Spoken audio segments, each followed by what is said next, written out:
How you doing, family? Yes, this is your daily dose of death. In my last few days of Ghana, and so I just want to be deliberate and intentional and very poignant on like just giving y'all a few things. So for these next few days, I'm gonna be expressing different topics around my stay here. Today's the first one is the top 10 things I've learned while living in Ghana. Okay, I've been in Ghana for about a year now, almost a year, and it's been amazing. Like just a life-changing experience, one that I will always be grateful for, humbled by, the whole shebang. So top 10 things I've learned while living in Ghana. Number one, you are invited. This is literally what they say for any time they have a meal. So anytime they just bought some food, as I have right here, they just got some snacks, even a drink, man, like whatever it is, before they eat, before they sometimes even open the food or the item, they say you're invited, which simply means you're welcome to some. Like obviously don't eat it all, don't have all of this stuff, but it's just a sign that I'm not just gonna eat in front of you. I'm not, and sometimes it's to complete strangers. Like if you open it into a space, but most of the time it's with people okay. But it's just the concept of Ubuntu and I am because we are. And if I'm gonna eat, you gonna eat if you're hungry. Because I don't know if you're hungry unless I invite you. And this is very different from our American, or rather US mindset, Western mindset of like, I'm only gonna give you if you ask me. I seldom offer, and here is like, I'm gonna offer first, whether you ask me or not. And if you want some, I'll give you some. And if you don't, by all means, it's more for me. But I'm gonna make it a priority to ask, which is a dope vibe. Number two, don't leave your phone in your hand when you're driving. Like I've met at least 10 tourists who have got their phones stolen, snatched, taken, even in different countries, or Egypt, Kenya, but mainly in Ghana. Like while you in the taxi, you know what I mean? You might be in the passenger seat and you have your phone right here and the window's right there. These motorcyclists are masters. They'll have one person riding, another person on the back, and as you have your phone by the window, you scrolling TikTok, Instagram, boom, it's gone.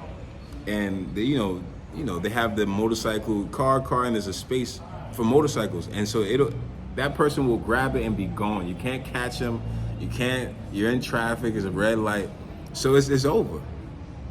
To God be the glory. I still have mine. I still have my phone after so long because someone told me early, and I just kept made it a point so that's another one. Don't leave. Be mindful. Have your phone have the window here, but have your phone in the other hand. Maybe roll the window halfway. So if they try, you could break, but do something. Keep your phones, keep your phone safe. Number three, you give, you eat, you essentially do everything that's good with your right hand, okay? So in terms of when you're eating with your hands, because sometimes you have fufu, you have kenke, you have banku, you have so many different things. Sometimes it's jollof rice as well. But eating with your hands, it gets you closer to the food. They do it in Ethiopia, they do it in India, and yes, they do it in Ghana. It's a really cool way of not only always washing your hands, but building a really close relationship with the food that you're eating, which I really love. So you eat, you give, you pay, everything is with your right hand. Because your left hand is used for wiping your private parts, okay? You wiping your butt, okay? But that's the left hand. So don't eat with your left hand because people are gonna look at you crazy, okay? Eat with your right hand, give with your right hand. And even if you have to give with your left hand, say, I'm sorry, yo. And they do that a lot. They'll say, oh, but that's more Nigerian. But I love talking like that. Y'all gonna hear me saying oh and ah and all these things way more, okay? Number 4. What was number 3? Do you remember? Nah, I'm playing, but write in the chat. If you remember, write in the comments. If you remember what I said, just said for number 3, write in the comments. Number 4, African women are the hardest working people globally. I've worked a long time in the States. We come from hard workers in terms of prisoners of war, enslaved African peoples. Like, we come from people who work hard, okay, as African Americans. That trope of we lazy is just that, a trope. It's fictitious. We work our butts off. And then, I'm gonna be honest, people of the Mexican, Latino persuasion, they really be, they right there with us. So sometimes they be outworking us, sometimes we outwork them.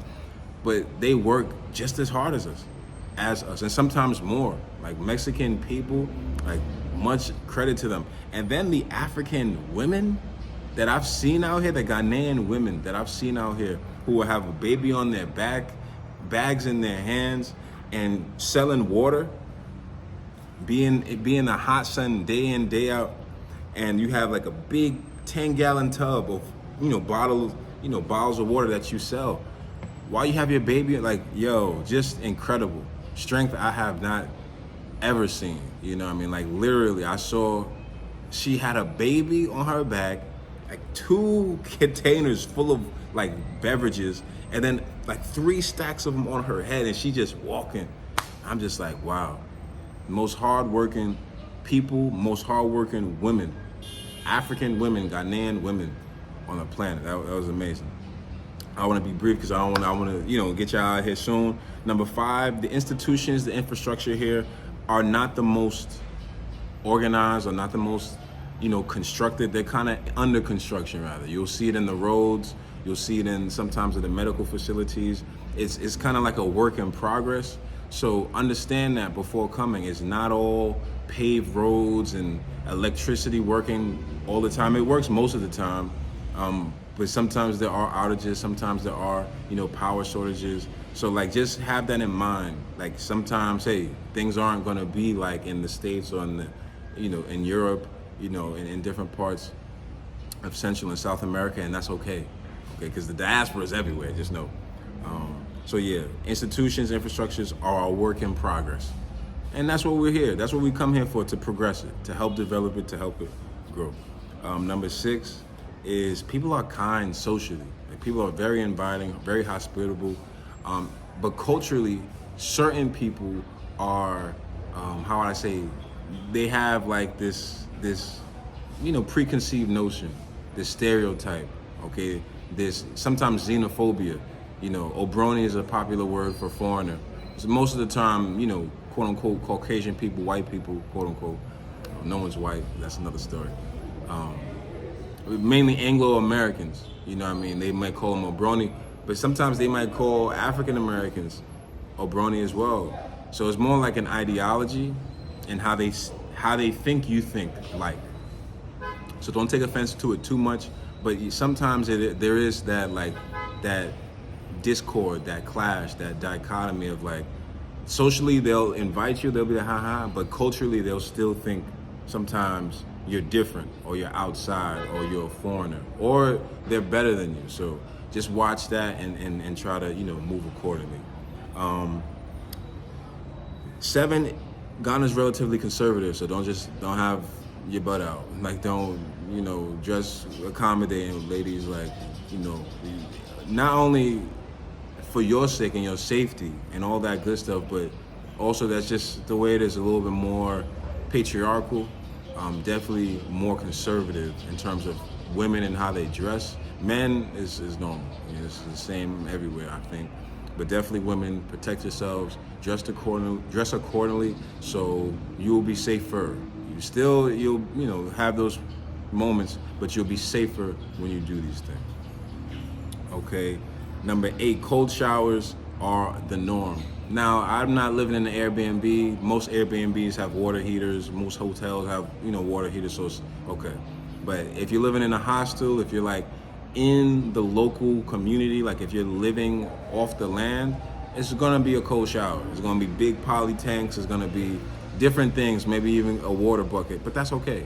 Okay, but I'm so used to cold showers, it's ridiculous. I'm so excited when I go home and take a warm shower daily, all the time. Okay, so yeah, cold showers are a norm. Okay, number 9, godly people. These Ghanaians love God. Like, I've never seen a campus full of so many young people that, they're worshiping aloud, They're in just random places, speaking in tongues in large groups, churches going on 3, 4, 5 different places on campus. And it's a Friday. It's not even Sunday, you know. So this is like one of the most spiritually conscious in terms of religious places I've ever been to, in terms of not only the school, but the country. Definitely, Ghana is a God-loving people, and Ghanaians are a God-loving people. And lastly, 10.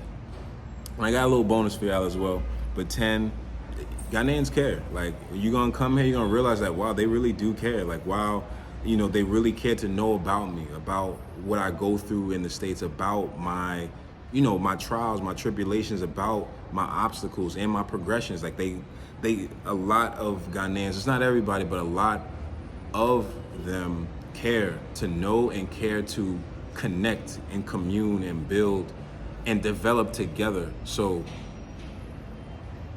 bridge the gap.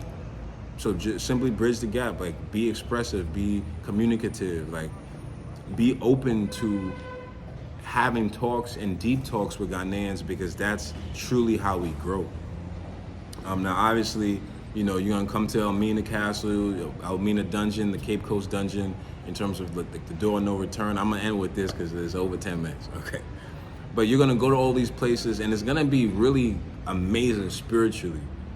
Just understand that it's Ghanaians who found or saw the need to restore these spaces, sometimes for economic gain, of course, but also with an understanding of Kwame Nkrumah and his devotion and his path and his mission to always remember the diaspora, and for Pan-Africanism and for unity for all of melanated African descendants, okay? Last one, it's a bonus. It's beautiful. Oh man, it's just so beautiful. From the people to the food to the land. Like, you should see what I'm looking at every day. It's just like, I'm amazed at how just Garden of Eden it feels like. It just feels very like God is here. Like, you know, beyond religion. It just feels like a very natural and spiritual and just divine place. And like, I don't care who you are or how long you've been and living, you come here and it's a different kind of nature. It feels like older. It feels like these are like the first trees, the first grains of, so, you know, grains of sand, or the first, you know, specks of dust, first blades of grass. Like, it just feels very much like a blessing to be here. So I'm gonna keep y'all posted, you know what I mean? Definitely on a few different things. This is just the top 10 things I've learned while living in Ghana. You might learn some different things, okay? Like, where's the best jollof, or, you know, what not to say to women when you go to Afrikiko, or how to dress when you meet the president at Jubilee. It's a lot of different things, but definitely this is Devon Sanders saying over and